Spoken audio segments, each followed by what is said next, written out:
देखिए अब देखिए हमारा क्वेश्चन क्या है,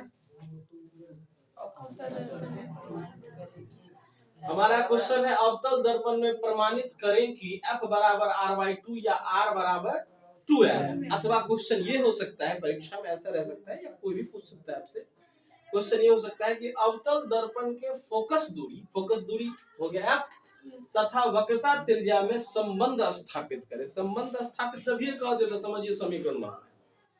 तो ये समीकरण ही है ना, f बराबर r/2। समीकरण मतलब क्या, बीच में बराबर होबे करेगा, बीच में बराबर है मतलब ये भी पढ़ाना पड़ेगा फिर से कि नहीं ना, बीच में बराबर मतलब समीकरण, समीकरण मतलब कहते हैं एडजस्टमेंट, तालमेल, एक दूसरे के बीच में एडजस्टमेंट है। क्या एडजस्टमेंट है कि f और r/2 दोनों बराबर है, समझ में आ रहा है ना, या कहिए r और 2f दोनों बराबर है, समझ में आ रहा है, यानी f और r के बीच में हमें संबंध स्थापित करना है। अथवा अवतल दर्पण के फोकस दूरी तथा हो गया, समझ में आ रहा है ना, संबंध स्थापित करने का मतलब सेम चीज, एक ही काम करना है।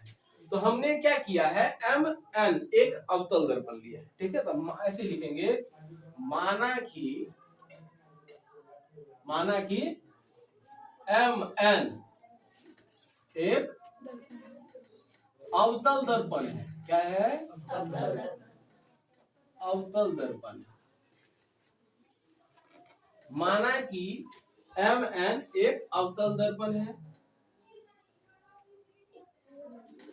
जिसका ध्रुव P, focus F,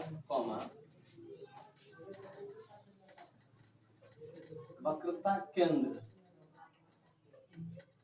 C, focus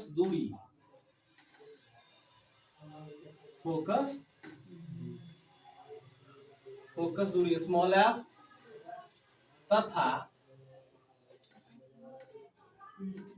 वक्रता त्रिज्या कैपिटल R है ना, यानी यहां से यहां तक हो गया आपको फोकस दूरी स्मॉल f हुआ, और यहां से टोटल, यहां से C से ये हो गया R हुआ ना, वक्रता त्रिज्या पूरा P तक, P से R तक, क्लियर है ना। ये यहाँ तक थोड़ा कर्व है इसलिए यहाँ तक पूरा है, समझ में आया ना, पूरा यहाँ तक क्लियर है।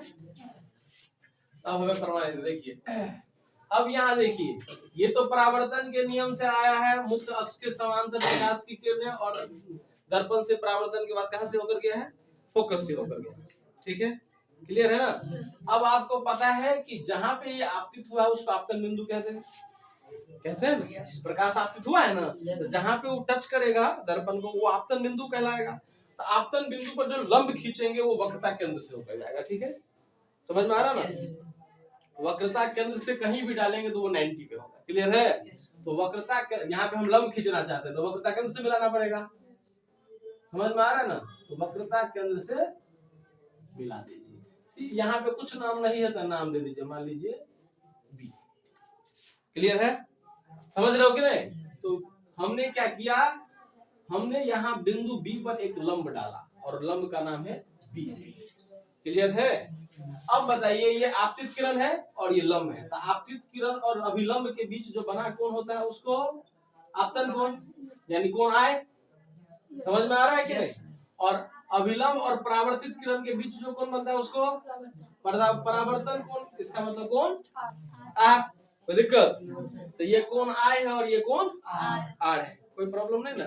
अब आप एक चीज देखिए, ये कोण I और ये कोण R है, ये समांतर है, समांतर है ना, समांतर आया ना मुख अक्ष के, तो समांतर है तो अब, और ये प्रतिच्छेदी रेखा हो गया, अगर इसको बढ़ाया जाए तो ये प्रतिच्छेदी रेखा है कि नहीं।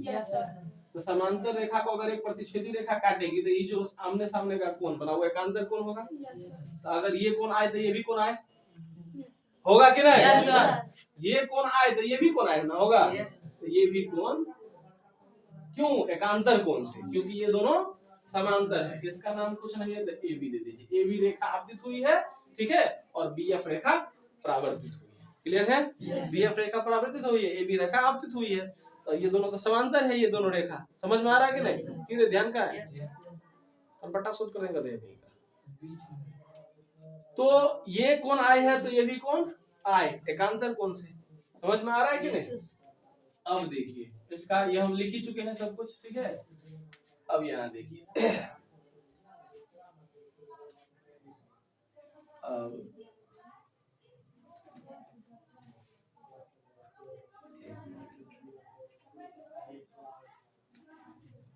कंस्ट्रक्शन लिखिए। कंस्ट्रक्शन का मतलब हो गया रचना। रचना हमने क्या किया है, सी से बी को मिलाया, कहीं या कहीं लंब डाला है, ठीक है। सी से बी को मिलाया, मिलाया है सी से बी को। अब प्रूफ दीजिए, प्रूफ। तो त्रिभुज किसमें, बी एफ सी में, बी एफ सी में। बी एफ सी में क्या देख रहे हैं आप, त्रिभुज बी एफ सी में कोण सी बी एफ, कोण सी बी एफ बराबर कोण आर, तथा कोण B C F, B C F बराबर कोण ए बी सी, कोण ए बी सी के बराबर ना है, तो कोण ए बी सी बराबर कोण बी सी एफ। समझे, बी सी एफ मतलब ये कोण, ए बी सी मतलब ये कोण। समझ में आ रहा है, ये दोनों बराबर है ना, तो ये बराबर है। अब बराबर इसको हम नाम दे दिया है कोण आई। तो क्यों है बराबर, एकांतर कोण से, एकांतर कोण से ना दोनों बराबर है, तो हम इस दोनों को बराबर लिख सकते हैं। तो हम क्या देख रहे हैं कि यहाँ कोण आई और कोण आर बराबर है, जबकि यहाँ लिख दीजिए, जबकि परावर्तन के नियम से, परावर्तन के नियम से कोण आई बराबर कोण आर, कोण आई बराबर कोण आर। अतः आप लिख सकते हैं कि कोण सी बी एफ बराबर कोण बी सी एफ, क्योंकि इसके बराबर आर है और इसके बराबर आई है। हम देख रहे हैं कि कोण आई बराबर कोण आर होता है ना, तो हम इसको लिख सकते हैं। अतः कोण सी बी एफ बराबर कोण क्या हो जाएगा, बी सी एफ। समझ में आया ना? देखो एंगल सी बी एफ यानी ये कोण बराबर आर है, और एंगल बी सी एफ बराबर कोण ए बी सी के बराबर है एकांतर कोण से, यानी ये कोण जितना होगा उतना ही ये कोण। और परावर्तन के नियम से हमें पता है कि आपतन कोण बराबर परावर्तन कोण, यानी कोण आई बराबर कोण आर। तो ये जितना ये है उतना ही ये है, ये बराबर है, तो ये दोनों बराबर नहीं होगा। तो वही हो गया। अब इसका नाम है, देखिए इसका नाम है सी बी एफ इसका नाम, इसका नाम है बी सी एफ इसका नाम, ये दोनों बराबर हो गया। तो आपने पढ़ा है कि किसी भी त्रिभुज में अगर दो गो कोण बराबर, देखो ये त्रिभुज है ना बी सी एफ, ये को त्रिभुज नहीं है, है कि नहीं, बी सी एफ ये त्रिभुज है, इसमें दो गो कोण बराबर है। तो किसी त्रिभुज में अगर दो गो कोण बराबर होगा तो उसके सामने वाला भुजा बराबर होता है, समद्विबाहु त्रिभुज के गुण से होता है कि नहीं। तो यहाँ अगर ये कोण और ये कोण बराबर है, तो इसका सामने वाला भुजा ये, सामने वाला मतलब सामने जिसने बनाया है वो नहीं होता है, इसने और इसने तो इसको बनाया ही है, किसने नहीं बनाया है, तो इसने नहीं बनाया है, तो इसका सामने वाला ये होगा। इसका सामने वाला कौन होगा, सी एफ या एफ सी होगा ना। ये दोनों तो मिलकर बनाया है ना इसको, जो नहीं बनाया है वो सामने वाला।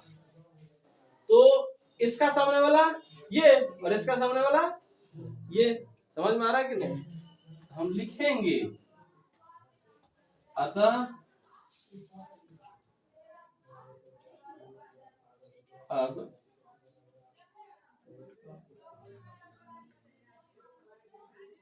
इसीलिए त्रिभुज बी सी एफ में, किसमें, बी सी एफ में क्या हो जाएगा, सी एफ बराबर बी एफ, सी एफ बराबर बी एफ, किससे, समद्विबाहु त्रिभुज के गुण से, समद्विबाहु त्रिभुज के, क्यों? क्योंकि समद्विबाहु त्रिभुज का गुण है, समद्विबाहु मतलब क्या? दो भुजा बराबर, तो दो भुजा बराबर होगा तो दो कोण भी बराबर होगा, तो दो कोण जो बराबर है उसका सामने वाला भुजा ही बराबर होता है। तो यहाँ तो दो कोण हम बराबर कर चुके हैं, तो दो कोण बराबर होगा तो उसके सामने वाला भुजा बराबर। समझ में आया? कोई दिक्कत? हमारे पास ये कोण और ये कोण बराबर है ना, तो इसका सामने वाला भुजा ये है और इसका सामने वाला भुजा ये है, तो ये दोनों बराबर होगा ना, यानी CF और BF बराबर होगा। तो हमारे पास हो गया CF बराबर BF। कोई दिक्कत नहीं ना? अब यहाँ पे मानेंगे, अब माना कि B P के काफी निकट है, B बिंदु P के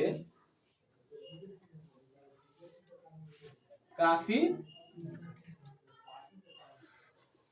देखो B P के काफी निकट है, मतलब मान लीजिए कि B ज्यादा दूर नहीं है P से, तो ज्यादा दूर नहीं है मतलब मान लीजिए सटा हुआ है, तो सटा हुआ है, ऐसा संभव है कि कोई किरण तो नजदीक भी आ सकता है ना, हो सकता है ना। अभी हमने दूर रखा ताकि फिगर एडजस्ट हो, ये तो नजदीक भी आ सकता है। तो मान लीजिए B P के काफी करीब है, जब करीब होगा तो इसका मतलब FB और FP बराबर हो जाएगा, नजदीक होगा तो लगभग बराबर होगा कि नहीं, कनी मनी का अंतर होगा। समझ में आ रहा है कि थोड़ा बहुत का अंतर नहीं होता है, समझ में आ रहा है? तो हमने मान लिया कि माना कि B बिंदु P के काफी निकट है, तो इसीलिए क्या हो जाएगा, BF बराबर PF, BF बराबर PF। यहाँ पे आप लिख सकते हैं लगभग, क्योंकि पूरा तो बराबर है नहीं, समझ में आ रहा है कि नहीं, लेकिन नजदीक में है, लगभग है, तो हम लगभग लिख देंगे बराबर, ठीक है ना। अरे 5.4 5 के बराबर है या नहीं है? 5.5 या उससे ऊपर हो जाएगा तब 6 के बराबर होगा, तो 5.4 बराबर 5 लिख सकते हैं, 5.5 बराबर 6 लिख सकते हैं, है लिख सकते हैं। दशमलव के बाद अगर 5 हो गया तो अगला पॉइंट लिख सकते हैं, नहीं बताया गया ये चीज। तो 5.5 के बराबर 6 नहीं लिख सकते, 5.6 के जगह बराबर 6 नहीं लिख सकते, 5.7 बराबर 6 नहीं लिख सकते। बात समझ में आया? तो लगभग में मान रहता तो बराबर लिख देते ना। उसी तरह क्योंकि वो काफी निकट है, तो इतना निकट है तो मान लीजिए कि दोनों इतना निकट है कि दोनों लगभग बराबर है, ठीक है। इसीलिए हो गया BF बराबर PF। क्लियर है? तो अब हम क्या देख रहे हैं कि ये दोनों क्या है, बराबर है। समझ में आ रहा है? हाँ?